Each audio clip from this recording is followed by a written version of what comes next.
રાધનપુર નગરપાલિકાની સામાન્ય ચૂંટણી આગામી 16 ફેબ્રુઆરીના રોજ યોજાઈ રહી છે, ત્યારે આજે રાધનપુરમાં કોંગ્રેસની જાહેર સભા યોજાઈ હતી, જેમાં કોંગ્રેસ પ્રદેશ પ્રમુખ શક્તિસિંહ ગોહિલે નગરપાલિકાના ચૂંટણીના ઉમેદવારોનો પ્રચાર કર્યો હતો, તેમજ એક સભાનું આયોજન કર્યું હતું.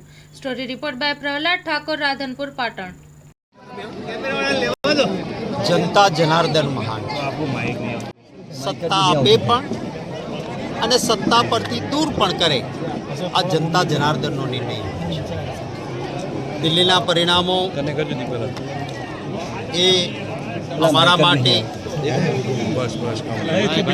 કોઈ ઉત્સાહજનક નથી, પરંતુ એક દરેક ચૂંટણી એ કંઈ ના કંઈ સંદેશ બોધપાઠ પણ આપતી હોય છે.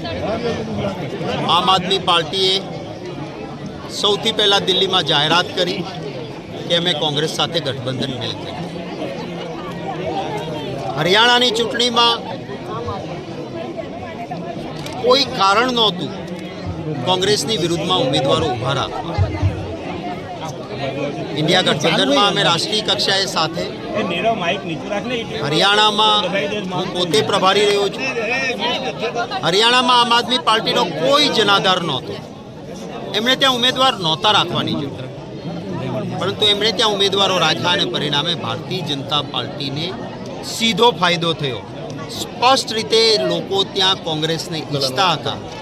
અમારી સરકાર હરિયાણામાં નહીં બની શકે. આપ સૌ જાણો છો કે ગુજરાતમાં કોઈ સંગઠન જનાધાર નહીં હોવા છતાં આમ આદમી પાર્ટીએ ગુજરાતમાં કોંગ્રેસના જ આગેવાનોને તોડવાના, ફોડવાના, ભાજપનાને નહીં લેવાના અને છેલ્લી વિધાનસભાની ચૂંટણીમાં કોંગ્રેસની વિરુદ્ધ ખૂબ પ્રચાર કરીને ચૂંટણી લડ્યા. ગુજરાતના લોકો કાં કોંગ્રેસ કાં ભાજપ થર્ડ પાર્ટીને નથી સ્વીકારતા.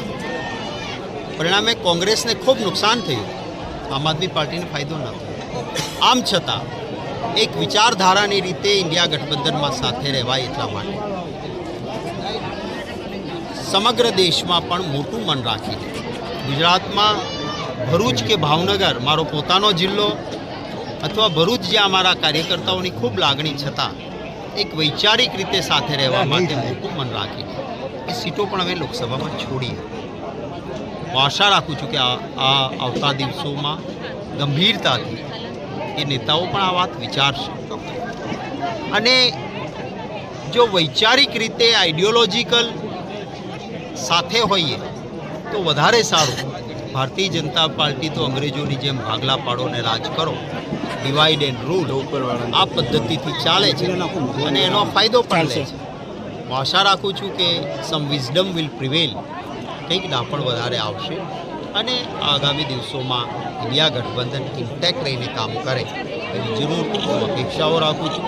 ગુજરાતમાં નગરપાલિકાઓની ચૂંટણીઓમાં અનેક નગરોમાં લોકો ખૂબ દુઃખી છે. ભારતીય જનતા પાર્ટીનો અહંકાર છે. નગરોમાં નળ, ગટર કે રસ્તાના ઠેકાણા નથી. એવો કેવો વહીવટ કે નગરપાલિકા લાઇટ બિલ ન ભરી શકે, કર્મચારીનો પગાર ન આપી શકે, સફાઈ કર્મચારીના આશ્રિતને નોકરી ના આપે. આ પરિસ્થિતિમાં નગરોમાં જે ગેરવહીવટ, રાજ્ય કક્ષાએ જે ભ્રષ્ટાચાર, અહંકાર, ગમે તેનું બુલડોઝર મોકલીને તોડી નાખો. સુપ્રીમ કોર્ટે ના પાડી છે કે આ રીતે અમાનવીય ન તોડાય, છતાં ધંધા કરે છે. નોકરી નથી યુવાનોને, મોંઘવારી આસમાને છે, એમની ચિંતા નથી. બીજી તરફ અમેરિકા હાથકડીઓ પહેરાવીને ગુજરાતીઓને મોકલી. આજ સુધી ક્યારેય, હા તમને લાગે તમે મોકલી દો એ દેશમાંથી, શા માટે હાથકડીઓ? એ આખા ભારત દેશનું અપમાન આપણે સૌએ જોયું. શું આપણી સરકારમાં એટલી તાકાત નહોતી? એક નાનો એવો દેશ એ પણ આંખ ઉઠાવે અને કોલંબિયાના રાષ્ટ્રપતિએ સ્પષ્ટ રીતે ભારતીય જનતા પાર્ટીને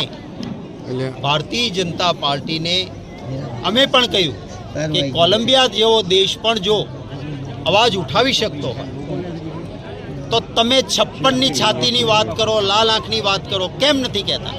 દુઃખ થયું જ્યારે વિદેશ મંત્રીએ લાલ આંખ કે કડક વાત કરી હોત તો અમે એને ટેકો આપત. એના બદલે ટ્રમ્પે કર્યું છે એ બરાબર છે બધું, આવી વાત કરી ત્યારે અત્યંત દુઃખ થયું. આપણું હવાઈ જહાજ મોકલીને માન સન્માન બેરેને લાવી શકાય આપણા ગુજરાતીઓ, આપણા દેશવાસીઓ. આ નથી થયું એનું પણ દુઃખ છે. આ અહંકાર ભાજપનો મારા વહાલા ગુજરાતીઓ અને જનતા જ દોષ.